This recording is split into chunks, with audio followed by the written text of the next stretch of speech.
workers to support all workers.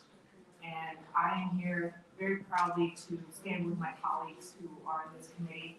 I serve on the Senate Rules Committee and also on the Finance Committee, where all the bills that have any fiscal implication for our state budget will be heard. And we hope that this is part of the end of session, if not sooner, negotiations when it comes to supporting our workers.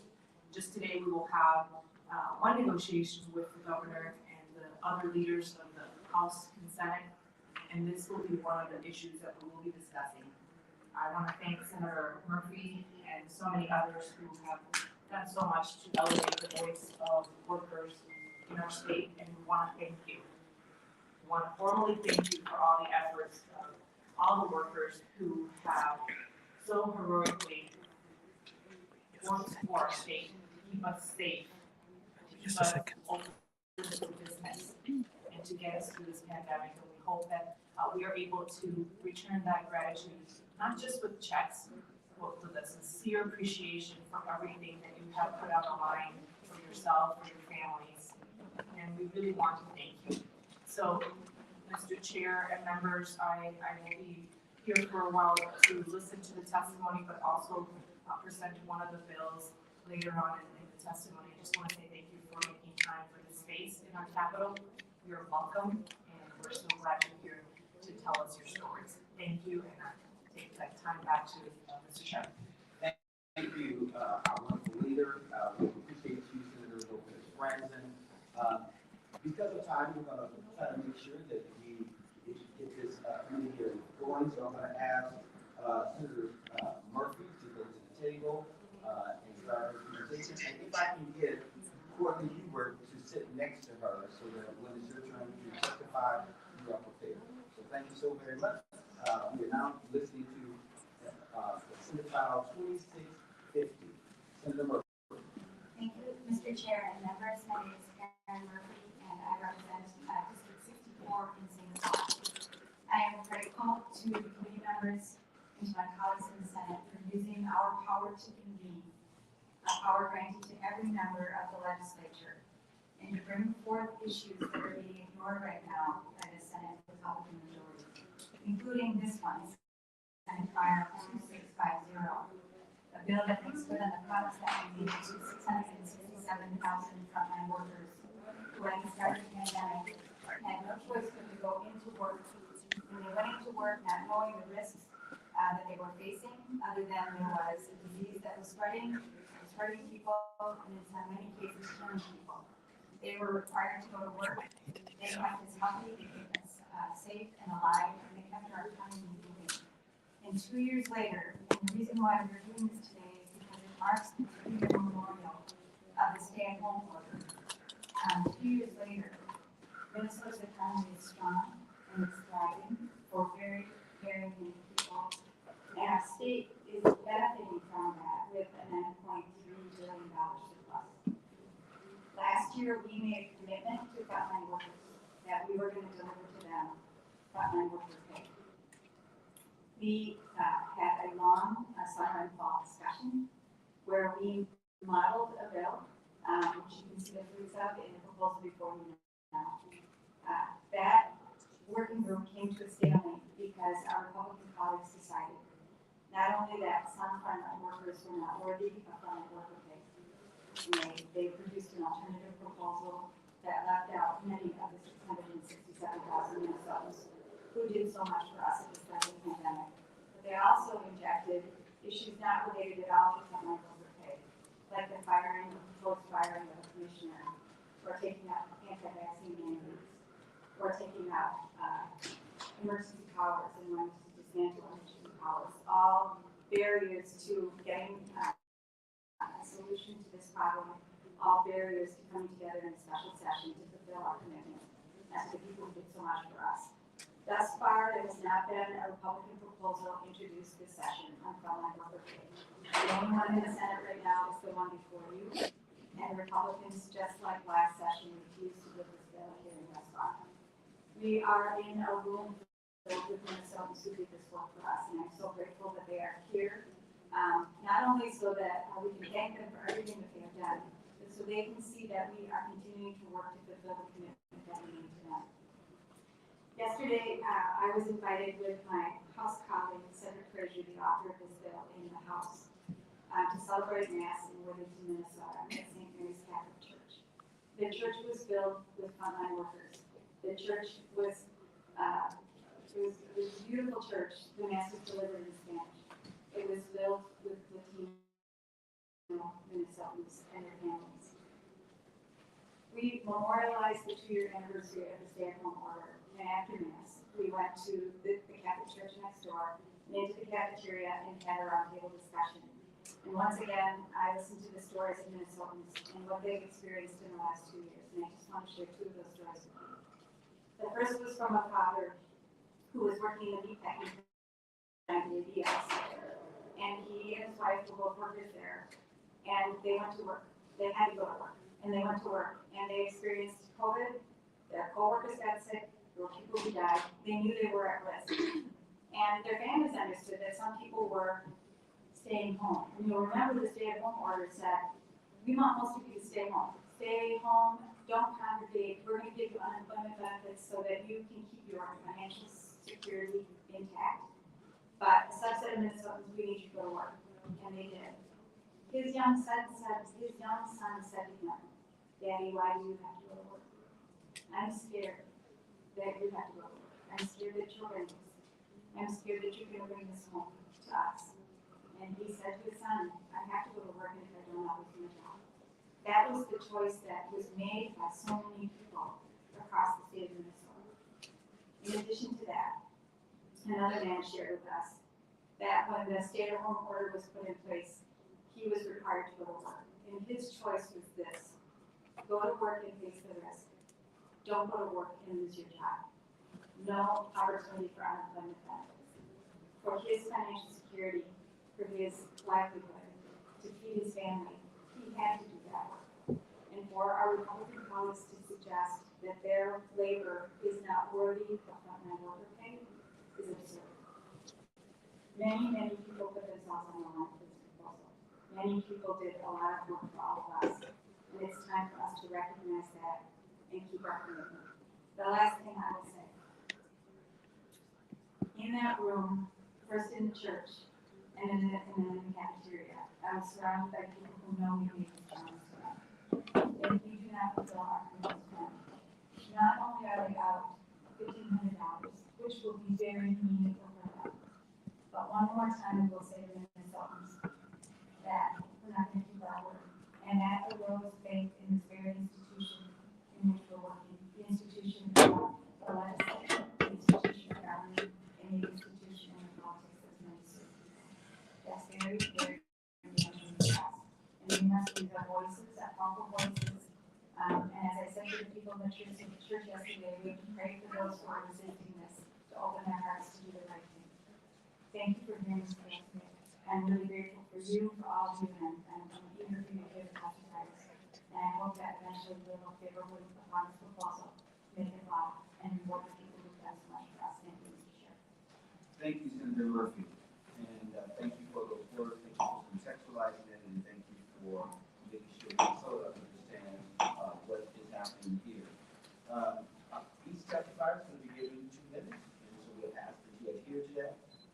So we're going to ask Courtney Hebert to come forward, and then after that testimony, we're looking for Ignatia Ambrose. I hope I'm pronouncing their name correctly. If I'm not, you can get ready after. So go forward. Thank you, Ms. Hebert. Good morning, my name is Courtney Huber, and I live in Northeast Minneapolis. I joined UFCW Local 663 in 2004 and currently work at the Couples on Lake Street in South Minneapolis. When the pandemic started, I worked at the quarry in Northeast Minneapolis. I used to work overnights, so I would go into work at 2 a.m., do my 8 hours, and go home.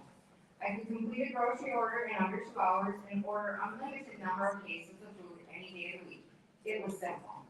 After the pandemic hit, it was insane. My shift started earlier because writing an order went to nearly 7 hours. We were limited to 1,000 cases, and therefore I had to use 2 order guns, one to scan if the item was in stock, and the other to actually order. The delivery truck showed up whenever, the night stock crew worked whatever hours, and all departments would work whatever load showed up. On top of all that, We had customers reaching over our shoulders for products and sometimes into the cases before it even hit the shelf. There was always someone not wearing a mask in the store, and it was up to myself and the other managers on duties to enforce the policies. I've been screamed at and threatened to be laid out. After that, I started carrying pepper spray while at work. On the plus side, we all got a lot of hours. However, that was accompanied by a lot of stress. Thankfully, our employers paid us if we tested positive. But if you were sick and tested negative, you were excused but not paid, unless you used your vacation. Some of us were able to make the choice to use our vacation, and some had a paycheck while others didn't. I also saw what was happening to my fellow essential workers in other industries when I was on and off the clock. A lot of nurses would shop our store at shift changes, and the nurses would tell us, "Thank you for the work you're doing," and we would look at them and say, "No, thank you for the work you're doing." My sister runs a home daycare. I was terrified about bringing COVID home. All of the family in my sister's care had essential workers in their ranks. A 5-month-old baby in my sister's care got COVID from his father. Then my sister and I got it too. She was closed for almost a month. Imagine the families having to scramble to find childcare, and for my sister out of work that long. Thankfully, it was contained to us and one other family. I told my story to the Frontline Worker Paid Working Group in August 2021. I can't believe I am back here 8 months later. Put some gas into the Minnesota's economy and give hardworking frontline folks the bonus they deserve, so we can get on solving bigger issues in our state. Thank you. Thank you so much for your hard work and sacrifice. We really do appreciate it. We also have on deck Maria Banter. Come forward. That'd be great. To the testifiers, go forward, and thank you for being here. Good morning, everyone. My name is Ignacia Amri, and I'm also a social worker. I mean, not a social worker, a essential worker. And I'm a CTUL member for many, many years. And I'm here just to support everyone that has been supporting me. Because as an essential worker, I work for a retail store, a big store. I've been working many, many hours. Thank God they did pay me those hours, but it's stressful knowing that you're going to work at a store that you have to keep open, because that's what we promised, to keep the store open, working 9, 10, 16-hour days, come home, try to help my daughters, which are teachers. They were going to teach online and also watching their kids at home. For me, trying to help them, knowing that when you're an essential worker, you have to think of your economy, my economy, my kids, my grandkids, my co-workers. In my work, they were paying us, if you get COVID, you will get 10 days. Knowing that the other employees, support workers, have to double work that day. Because a lot of people got sick in my work, lots of people. Because we have to take care of hundreds, maybe thousands of people a day. Some people refuse to use a face mask. We are forced to at work. So it wasn't easy. And I think that it is really money, $1,500, it's not much. It's not much at all. However, property taxes went up last year and this year again. Electricity went up. Gas is going up like crazy. So it will help. It will help. And if the money is already set aside for essential workers, so we need to get that money. We need to get it. For me, working a full-time job class, and still try to help my daughters, my co-workers, everyone, because people got sick. I got COVID twice. Now we don't even get paid if you get COVID. Now you get to stay home 5 days, and you have to use your vacation time, your sick time, because we're not getting paid anymore. I hope I don't get sick again. But there is a lot of people that got sick in my family, because working with kids, working on a retail store, you are exposed to COVID. You are exposed to everything. but because I wanted to leave a better Minnesota to my grandkids. This economy is good. It's not that bad right now. But that is thank you to the essential workers that never stopped going to work. We went to work every single day. After COVID, I felt like I was never going to be the same. It almost killed me. But 10 days, I went to work with headache, with body ache, but I needed to pay my mortgage. I needed to pay my bills. I did not want to lose my house. That will be the last thing I do on this planet, lose my house. At almost 60 years old, if I have to work 2 jobs, because as minority, you have to work 2 jobs to be able to pay your mortgage and your bills. So every little penny counts. Every penny counts. And I really thank every essential worker, all the teachers, all the nurses, firefighters, police, doctors, and us, store cleaners, bathroom cleaners. We have to be there. We have to clean this building. We have to do the work to keep the economy going. We have to do it as an adult, as a grandma. I think of my grandkids. My 16 years old was helping his little sister because they were going to school online, and my daughter was teaching online. If they can get sick, we're trouble, but we made it. We do it. So thank you so much for listening to us. Thank you so much for being an essential worker. Well, thank you so much for your powerful testimony. We sincerely appreciate it. We know that we got so many stories that we can talk about it because we want others to hear. So thank you so very much for the sacrifice. Also, on that would Cole Stevens come forward, and now we'll hear from Maria. Thank you. Buenos días. Gracias por darnos este espacio. Mi nombre es María Vázquez. Vivo en San Carlos. Trabajo como asistente personal. Cuidamos a ancianos. Y toda esta temporada de COVID hemos trabajado bajo mucha presión, con mucho riesgo, pero tenemos que hacer nuestro trabajo. Nuestro contacto con los enfermos, con los ancianos es muy pegado porque hay que bañarlos antes de comer, ponerlos listos para la cama, para el día, para asistirlos en todo momento. Y bueno, así seguimos aquí trabajando. Muchos se enfermaron, afortunadamente yo no me enfermé, porque gracias a Dios tuvimos que trabajar dobles turnos, los que quedamos todavía, porque hasta ahora se siguen enfermando pacientes y empleados. Pero bueno, aquí estamos esperando que nos escuchen y pasen esta que no es un regalo de Dios, es un reconocimiento a nuestro esfuerzo que nos ayudaría a pagar la renta, a pagar los bienes de doctores que tenemos acá. Yo en mi caso, mi esposo me dice, te vas a contagiar, no vas a contagiar. Si me contagio me voy al garage, pero no puedo dejar de trabajar. Los licenciados no me van a esperar. Y yo, bueno, mejor que ahí estamos, así es que estamos aquí para que nos escuchen, vean nuestras necesidades. Y como migrantes, no quiero decir migrantes, porque al final todos somos migrantes. Yo considero que todas las razas tenemos unas raíces profundas en el desarrollo de este país. Entonces aquí estamos, queremos que nos vean como parte de la sociedad, no como unos migrantes. Todos con necesidad, para mí no hay trabajadores esenciales.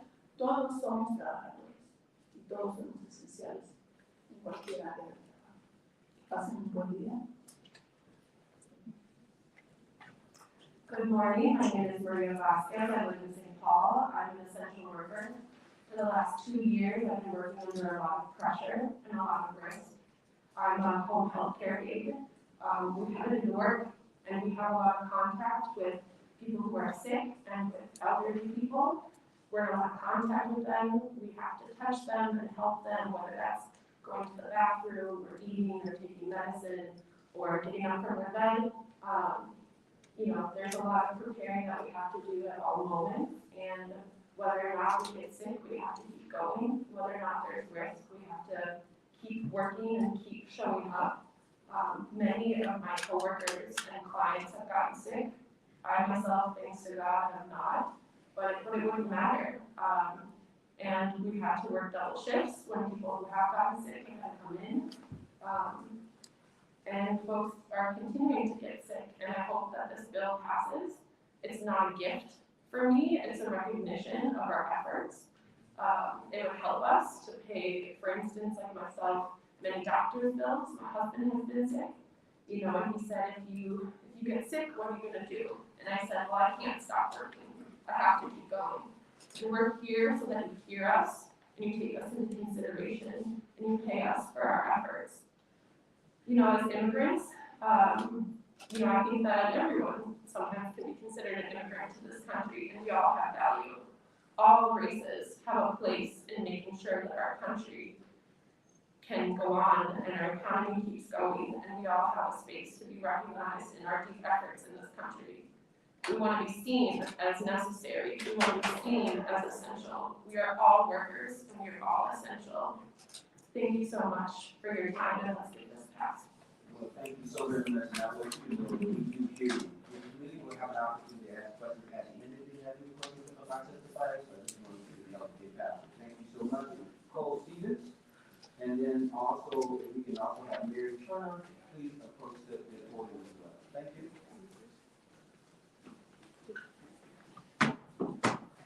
Both can sit at the dais, it's okay. All right. And for the record, just introduce yourself. Thank you so much. Sure thing. Thank you, Chair Champion, members of the committee. My name is Paul Stevens. I'm very excited to be here in front of you all today. I remember some of your faces from Zoom, actually. And so I'm happy to be here to make Minnesota a better place, do right by those who make this a wonderful state to live, work, and play. And it's a great excuse to wear a suit. Last time I was here, I was in purple sweatpants. So, anyway, to get into it though, I was laid off during COVID, and I was actually a high school student at the time. So at the time, there was an antiquated 1939 Minnesota law barring high school students from being able to receive unemployment at all. Now, the funny thing was that I was actually paid by mistake, and when I've been laid off, I mean, the context here is I'm at my dad's house helping him get out of debt. He just got out of treatment. I've been paying bills since I was 14 years old. And so when I lost my job, it was really tough. I had bills to pay, we had rent to pay, we had food to put in the fridge. And so when I was paid the unemployment benefits, and I used it to pay those basic expenses, the state then sent me letters saying I need to pay it all back. So now I was broke, now I was in debt, and there was actually a lot of cases like this. I'm not a unicorn in this case. So even that aside, it's kind of a funny story. So I worked at a coffee shop before all that. That's the job I lost. And that job, I took a lot of pride in every day, just putting a smile on people's face, getting a coffee so you get to work. Then something kind of crazy happened. So I needed to make money at this point. My dad, his hours were significantly reduced because he was at risk. So I went to work at a disaster restoration firm called Lawyer Disaster Restoration LLC, serving Minneapolis and Duluth. It wasn't my first choice, as I was daily confronting fire, flood, water damage. I remember a time that I was belly button up to water flooded at the basement with the boots that they gave me only went just past my knees. And I mean, on a daily basis, you're coming in contact with toxic metals, lead, trying to clean it up to make it safer for other people. And the other thing is that we got into COVID during all this. So I remember disinfecting 8 mechanic shops, 3 fire stations, 2 police stations, and the Census Bureau in Duluth, which was interesting. So I take a lot of pride in this work, just trying to make Minnesota a safer place for others. A lot of the homes and businesses that we were disinfecting or cleaning up or making safer, rehabilitating, were from older folks, people very at risk of COVID, and people who couldn't do the work themselves. So that's a little slice of what I did during COVID, just to be able to get by. And what I do want to say is that's a little bit like, that's a little bit radical, it's kind of a crazy story. But what COVID really taught me, it just got me to remember the everyday people that are absolute heroes in our lives. The people that are just at the grocery store, the people that are serving you food, right? I mean, these people make this state, this country, an amazing place to live. They make it safe. They make it work. They make the gears turn. And so, you know, I also, with that being said, I also want to get into sort of the economic conditions now. I think 100%, you know, it is, I feel like I'm able to breathe now. It's good. But I work with a lot of young people, students particularly, mostly young students of color. And I'm hearing stories every single day about young people who, you know, one really, really sad story, a young man lost his father and to COVID, and his mother, who was also at risk, couldn't alone pay the bills anymore, so that young man had to go to work full time as well, despite his mother being at risk. It's a really, really hard choice to make. Safety over literally being able to put a roof over your head, being able to put food in the refrigerator. And this is still going on. It's still like this. I think, yeah, this here's what I'll say. Do I think right now, people are still struggling and there's a budget surplus? Do I think right now is the time to forget about the people that got us through the pandemic? No, I don't. I think it's time that we get this money out to the people who got us through, who kept us safe, and who were on the front lines. So, thank you for all for listening. Thank you, Cole. Thank you for the stories, and thank you for your sacrifice, and thank you for reminding us about everyday heroes. We sincerely appreciate it. Mayor Turner, and also Will Tyler Hamilton, also opposed. Thank you so much. Introduce yourself and go right ahead. Good morning, my name is Mary Turner. I'm president of the Minnesota Nurses Association, but more importantly, over the past 2 years, I've been at COVID ICU at North Morale in Robbinsville, Minnesota. And I have to excuse the appearance, I just got off of work. Anyway, happy day here. First weekend that we haven't had somebody die on my floor. Happy day. The center table in our station has a basket that's overflowing with N95s. The census is down, the COVID numbers are down, and nurses are getting a little bit of a breather before trauma season kicks in. So happy day. And you know, it appears like the Republicans want to say it's a happy day, so let's just move on. It's no longer a pandemic, it's an endemic. And I read in the paper that the 250 million even, no, they don't want to do anything about that. Like Aaron said, they want to break that promise.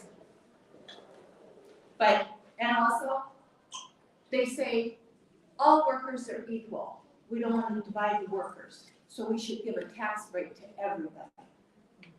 Well, I'm the last one to say that all workers aren't equal.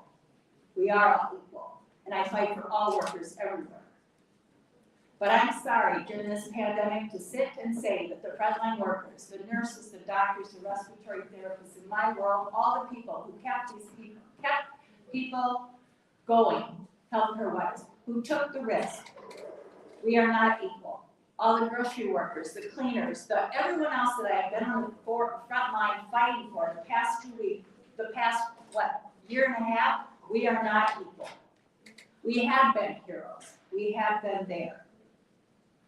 And you're going to ask me now, the Republican Senate, you're going to ask me now as a nurse leader, as a healthcare leader, you're going to ask me now to forget about that moment, that look of terror on that young nurse's face when we figured out that there wasn't going to be a basket of N95s. There was going to be one N95 that they had to wear until it fell off their face. You're going to ask me to forget about that time that I was caught in a room for over 45 minutes because the ventilator had come apart and there was COVID screwing all over the floor. Did I get a COVID test after that? No. Did any of us whenever we were exposed? No. You want me to forget about the moment? And all of these stories I tell you can magnify 100,000 times all across the nation what healthcare workers experienced, okay? But am I supposed to forget about the night that I looked into it and I was on a Zoom call with a man who had the blue eyes just like my father as he died. And I held the Zoom call up to his only son so he could say goodbye. And how I sobbed because I knew that I wasn't there when my father or my brother, my beloved father and brother, died from COVID because they were nursing homes and group homes that I couldn't be there. All of these stories that I tell are magnified over and over, and now you're gonna say, just forget about it and move on? How dare you? How dare you? 2650. Not only should it be, I'm sorry, this should be at the Senate right now, this should be in a committee hearing right now, and the governor should be signing it into law right now. Because it is despicable that we are just gonna be asked to move on, we'll just become a couple pages in history. You know, an event that only happens every 100 years, it's just an event in history. Thank you very much, let's move on. I don't think so. As long as there's breath in my body, I don't think so. Thank you. Thank you so very much. We don't think so, and we want to express our condolences to you for the loss of your father and your brother, and for all the other Minnesotans who lost a loved one as well. Tyler Hamilton, if you're not here, I'm going to look to your. No, I'm here. City. All right, and then I also like William Arungo, but also supposed to be a guy as well. So thank you so much. Introduce yourself and go forward. Hello. So my name is Tyler Hamilton. I'm an Amazon warehouse worker. So even before COVID, it's never been a cakewalk working at Amazon. Like according to OSHA, the injury rates, even before COVID, were twice the normal warehousing industry injury rates. But COVID was definitely something else. So a lot of people, we never got the opportunity to work from home. A lot of people, warehouse workers, there was plenty of work. There was never unemployment. But once COVID hit, I still remember the first couple of workers who they just disappeared. No one knew where they went until we found out they had COVID. And it started with one worker, one of the janitorial staff. A couple of weeks passed by. It might be 7 people, 10 people. We try to keep count. But the count was up. After a month or two, we thought there might have been 50, 60 workers who had caught COVID. It was double that because of something that had been put out maybe from the public health department in the Pioneer Press. And there's been a lot of things that me and other coworkers we've seen that have been proposed. Essential worker pay, we've seen paid family medical leave, and nothing has happened. Even though a lot of people have tried to get something to happen for workers, it just hasn't. I've caught COVID twice at work. Luckily, I'm still here. The first time I caught it, I was gone for a month. I got a week of partial pay. Everything else was out of my pocket, just straight to death. My grandma, who I helped take care of, it's definitely rough because immediately before COVID, she had colon cancer. She beat it, brought her through radiation treatment and chemotherapy, unpaid family medical leave to do that, so already hurting financially. But she made it through it, only for COVID hit, when she would have been immunocompromised because of the treatment she just completed. And for 2 years, every day, going to work, making sure the robots kept running, because I've been in the robotics department for the majority of the time, because Amazon is one of the largest companies we have used during COVID to get any sorts of things that we need, both as individuals and as businesses, to keep things going, grocery stores and everything else. And we can do better. There are too many other workers I've known, people who were hospitalized for months, fighting for their lives. And when they finally came back, they never got paid for a lot of that time. And they're just trying to protect their health, they're trying to protect their loved ones. And we can do better. So thank you all, thank all of you for coming here today for like pushing for some of this legislation. So yeah, Thank you so very much, and thank you for your sacrifice as well. We sincerely appreciate it. William?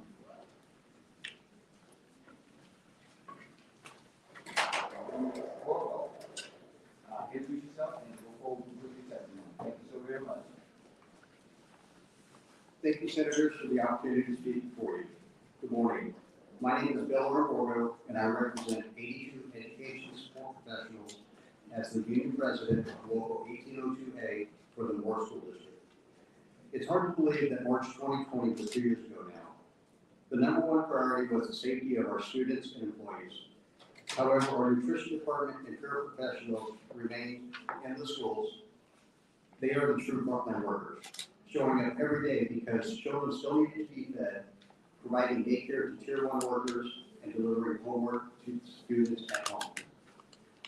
When Governor Walz mandated child care operations in schools, education support professionals stepped up to the task and provided the much-needed child care so other frontline workers could do their jobs.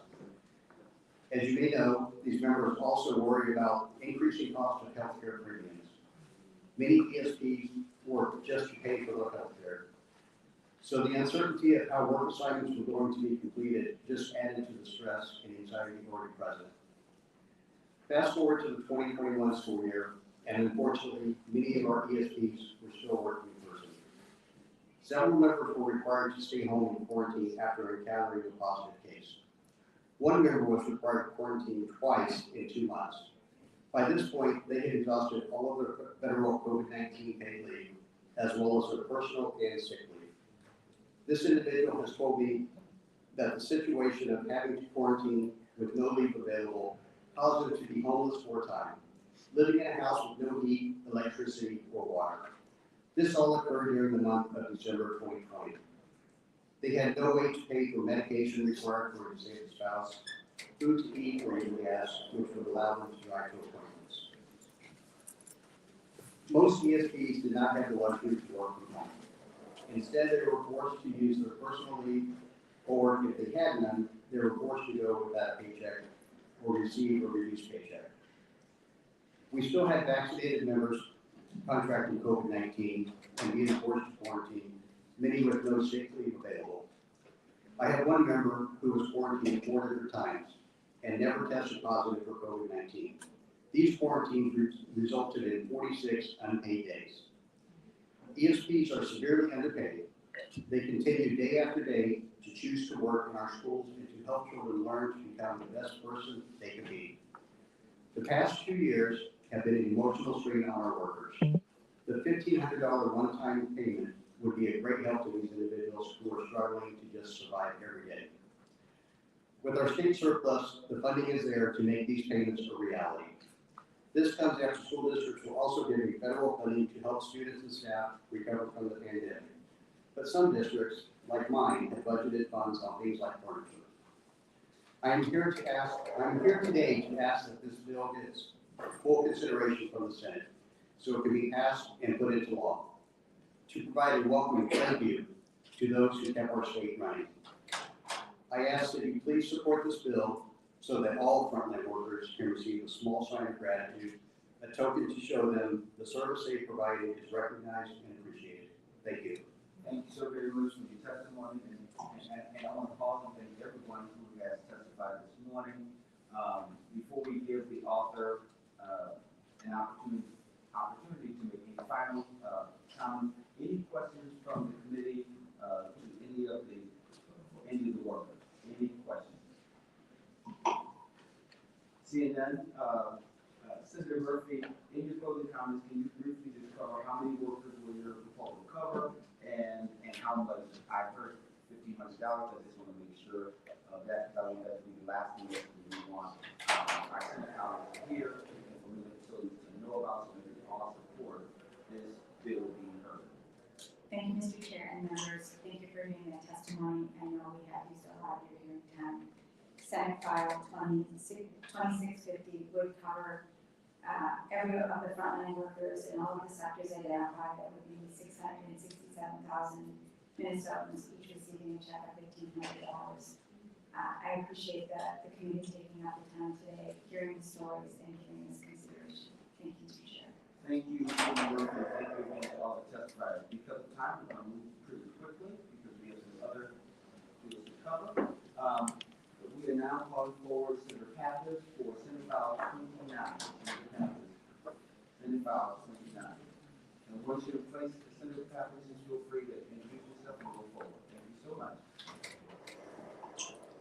Thank you, Mr. Chairman, and thank you for hearing Senate Bill 29, which is the Earn Sick and Save Time legislation. Minnesota's Earn Sick and Save Time, Senate Bill 29, would allow workers to accrue up to 48 hours of paid sick time per year as an employment benefit.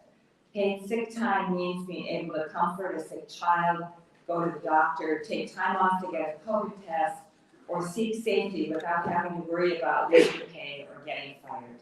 It means being able to stay home when you're sick so the people you work with or provide services to don't get sick. And it means healthier families and communities. The COVID-19 pandemic has shown us that we are all connected and that paid sick time is a public health issue. Without it, millions of families have faced unnecessary financial hardship as a direct result of the pandemic and have shown up to work sick or COVID-19 positive because they had no other choice. For the average working person without access to paid sick time, missing work can devastate the family budget.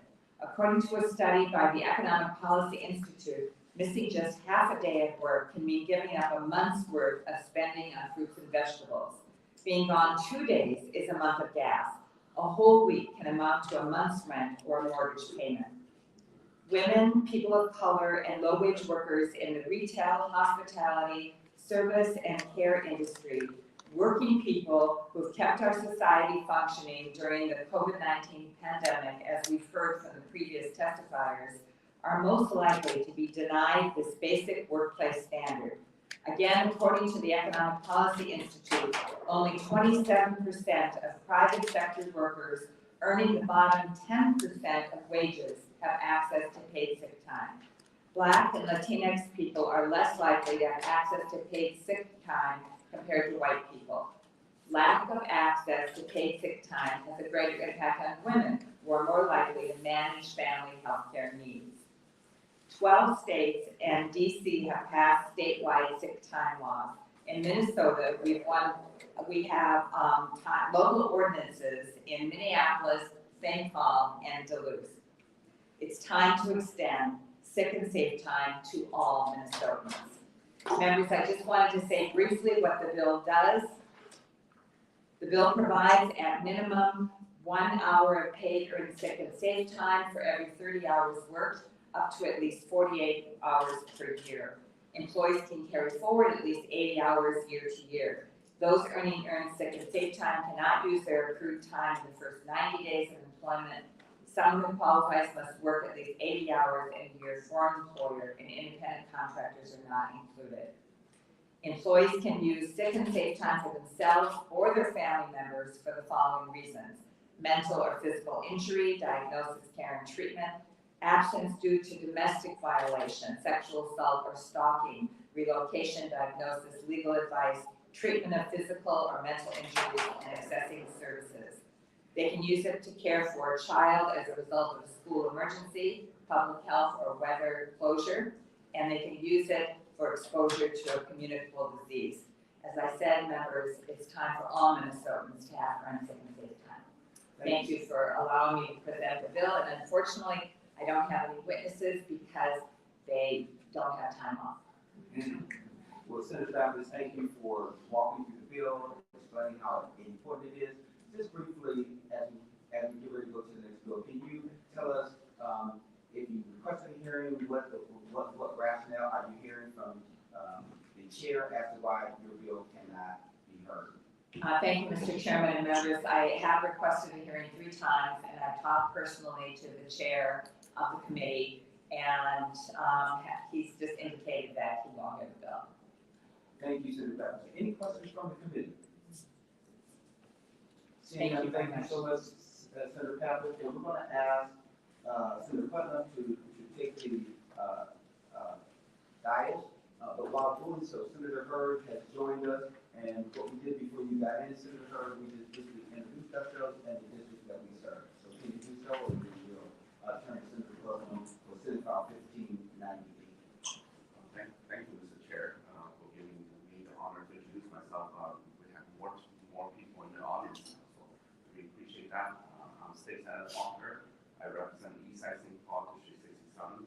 So again, welcome everyone, and glad to hear great testimony earlier. Thank you. Thank you so much, Senator Hurd, and it's always good to have you. So Senator Putnam, if you introduce your bill, and we know that we'll have two testifiers that we're going to hear from virtually. So thank you so much. Senator Putnam, Senate File 1598. Thank you, Mr. Chair. And out of respect for all of our time, I'm going to go fairly expeditiously through what I've got to say, because my voice is not nearly as important as the two voices we're going to hear from today about this bill. And I do want to thank you all for being here, but I also want to express a slight bit of regret. While it's fantastic that you're here now, sharing your stories, being heard by this group of legislators, you really should be in the rotunda celebrating the passage of these bills on the floor of the Senate. That's what we're supposed to be right now. But instead we're here. And we're here because the GOP St. Paul bureaucracy, the establishment, has refused to hear these bills, has refused to hear your voice. Now, they're not monsters, let's be clear, they're not monsters. But they're not paying attention. They're not taking the time. They're not here to hear your stories right now, let alone creating an opportunity for you to give them. They're not even here hearing them. And I think that there's a reason for that. I think that as a culture generally, and with some of our colleagues across the aisle, they've mistaken wealth for work. They think of the results of labor and they forget the people who did the work to make it happen. It's easy for me to have a day to feel healthy and to forget what Mary did to get me there. It's easy for us to go get coffee from Cole. He's not here right now, I think he left. It's easy for us to go get coffee from Cole and forget where the bean came from and what he had to do to make it available for us. And there are people at home right now, perhaps, having bacon with their breakfast, about to have a great day today, and they forget about the hard day that someone else had yesterday so that they can have a good day today. And to me, that's one of the most compelling things about your presence here today. You took time off to work to remind us all of how easy it is to forget what other people have had to do for you to have a good day. So thank you again for all of you being here today. And we've all most likely heard stories about meatpacking plants, the conditions of labor that people experience in them.